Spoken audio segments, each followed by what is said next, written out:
Good morning. My name is Mateusz Łukasik. I am a student of English Philology at Vistula University in Warsaw. This video aims to summarize my thesis and suggest some practical advice and recommendations for workplaces with international staff. My MA thesis is about the implication of cultural and linguistic differences in the workplace in English.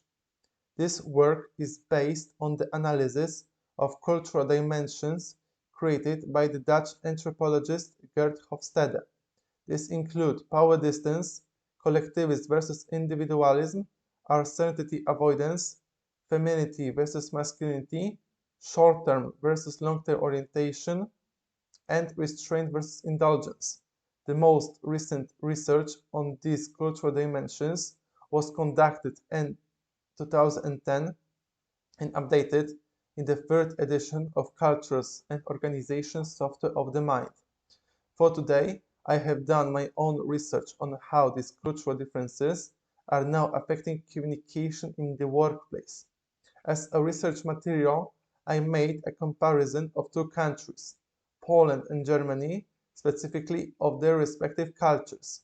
I wanted to check whether, now in 2023, employee relations, as reflected in communication in English, have improved and what impact they have on working with their colleagues. Today's recommendations, as I mentioned earlier, concern communication, which takes place mainly in English. It is a language that allows fluent and free communication between, we could say, all foreign countries. My research conducted in this regard states that there is a noticeable improvement in communication between Poland and Germany after 10 years. In Hofstade's research, the situation in communication between these countries was problematic given the cultural gaps, misunderstanding, and inconsistencies.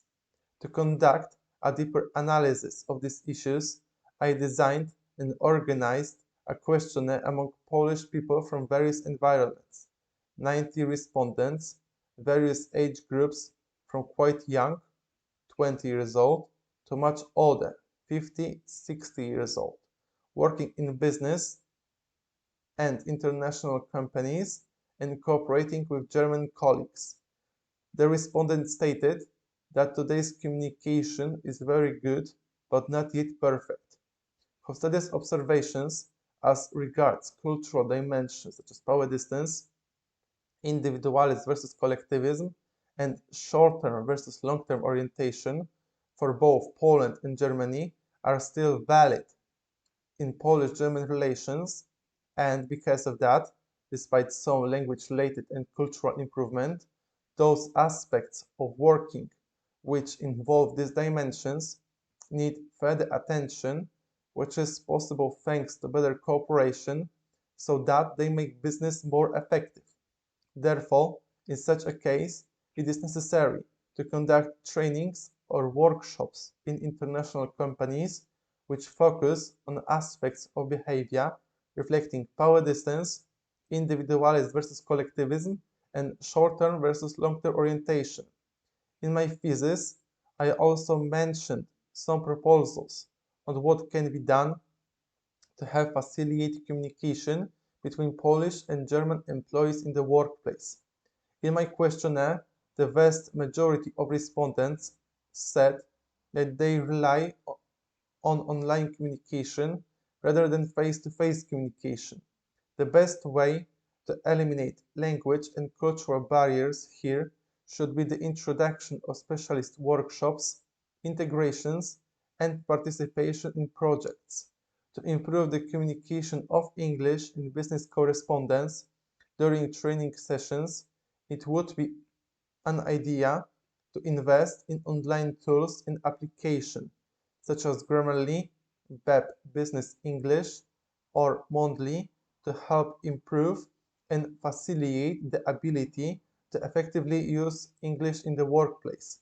These applications mentioned above are highly valued and recognized by companies on an international level. For example, Hochtief, Bayer, or sirens. This confirms why English language is so necessary. With my research, I hope that I proved that cultural differences in the workplace are still a very important topic that requires constant interest and exploration. English in business communication is and will continue to be crucial in solving and building better relationships in an international company. I believe that my work will be crucial here and that my findings will translate into making positive changes in practice and will not serve only to deepen theoretical knowledge. Thank you for your attention.